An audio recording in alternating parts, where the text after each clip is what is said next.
All right, good afternoon, everybody. My name's Tim Carr. I'm here to talk a little bit today about Puppet, R10K, GitHub, and how all those things intermingle with one another. Thank you for joining us for the vBrownbag series here, and thank you for the wonderful vBrownbag team for doing this for us. It's always great community. So, a little bit about me. Recently picked up my VCDX, but I'm passionate about open source and open source software and automation and orchestration. You can catch me at Timmy Carr on Twitter and at www.timcarr.net. So I really wanted to jump into the conversation of DevOps and how that impacts what we're doing in the configuration management world, right? So DevOps has been a huge thing here at VMworld this year, and it's a big thing to talk about. It's a good thing to talk about, but it has some inherent risks when it comes to configuration management, right? And realistically, what we're talking about here is we're talking about the things that can go wrong with DevOps, right? So a simple change of your code can change your infrastructure within DevOps, and that's a challenge, right, for what we're doing today, right? That and the fact that there's just so many other tools. So how do we get around those problems, right? So our focus of what we're going to talk about today is how we can better manage our code and thereby perhaps even minimize risk that we're talking about introducing within our environment. So this is the typical development workflow cycle. You can see bug fix, develop, either you test it, either passes or fails, and ultimately you promote to production, right? That's the typical workflow for a release cycle of any bit of code in what we're doing. And configuration management really shouldn't be any different. We need to develop and release the bits that we need to manage our environment. So there's a lot of really great features out there that can let us do that in our environment. So how do we do this in our environment? How do we mitigate risk by following that process, right? What we're looking at here is, the single source of truth for our configuration management bits, okay? That code that drives the configuration management. So leveraging Puppet to manage our infrastructure, leveraging R10K to do the code deployment, and then leveraging Git and GitHub to actually do the code management and control for us. Tying all those bits together actually gives us some wonderful capabilities within an organization. So, what's Puppet? Okay, I explain this a lot, but let's gross over generalization time. It's a configuration management tool that keeps a machine's desired state within a flat text file. Okay, so that's kind of a problem, right? Here I've given you an example of what that flat text file might look like. And for this, I'm just literally defining that on a machine, there should be a file, and it should have the contents, hello world, in the file. It's a really simple concept, right? But I just wanted to break that down. That's what I'm doing with Puppet in this example. All right, what's R10K? R10K is this feature that's included in Puppet Enterprise that a lot of people either know or they don't know about, but what it can do is it can do dynamic provisioning of environments. Think of an environment like your dev environment, your prod environment, or maybe a test environment somewhere along the way. Because we have a tool to manage different environments, we can use version control to manage what we're going to do within each of those environments and pin hosts to each of those environments so that we can give life to each of those cycles of code, right?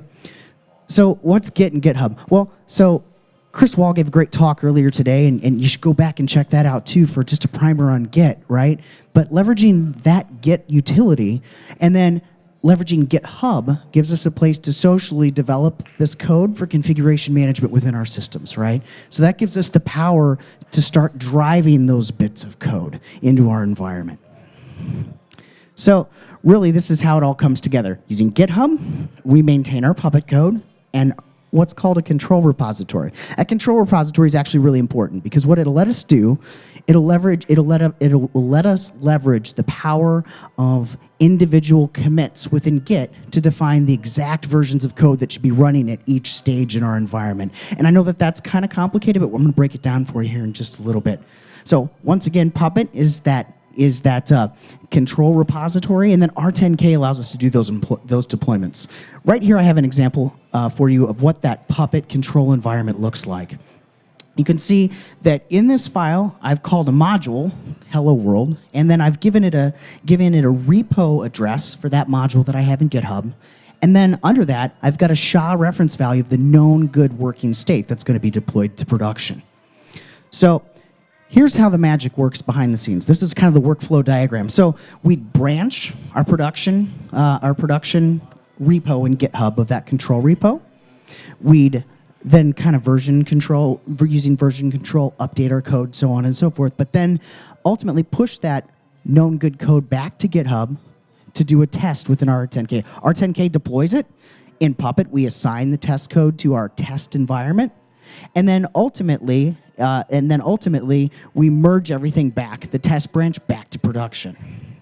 From there, R10K then deploys the production environment. That's if our tests have passed, right? And then we use Puppet Apply to deploy everything across our production environment. Okay, so we've just deployed to production. That's bad. What happens if something goes wrong? Well, that's easy because we're using Git. We just back right out of the code change that we just did and do another R10K deploy to production, and Puppet deploys it back to our environment. That really enables that DevOps type workflow. We can make many quick adjustments to our environment if needed in this environment, right? So right here, I've showed you what it looks like to actually do an R10K deploy. You can see I had some unmanaged modules in a Puppet environment, and now I have some managed modules as well within R10K. And R10K actually sweeps through and puts whatever you tell it to do within that environment. It's actually a really powerful tool. Finally, the deployment result. And what I have here is actually an example of both the production and then a test branch within GitHub.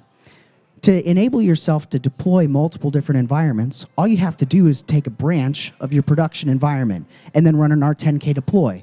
R10K will deploy another whole environment based on that branch's name. So if you have your production environment, right, and you need to make an update, all you do is branch production and then move on, and then you're done.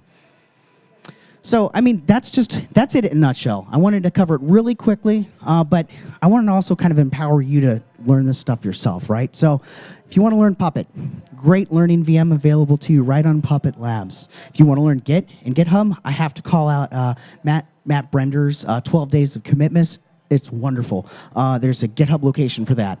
If you want to learn Git, there's a lot of great tools, but I like the learning Git in 15 minutes on github.io. It's great. And then check out my blog for some updates here. I'm going to get into also leveraging stuff like Jenkins and so on and so forth to do this automatically for you. So I'd like to thank you guys for taking some time to come and join me for the R10K GitHub conversation with Puppet. Thanks to vBrownbag. I'm Tim Carr, www.timcarr.net. Thanks for your time.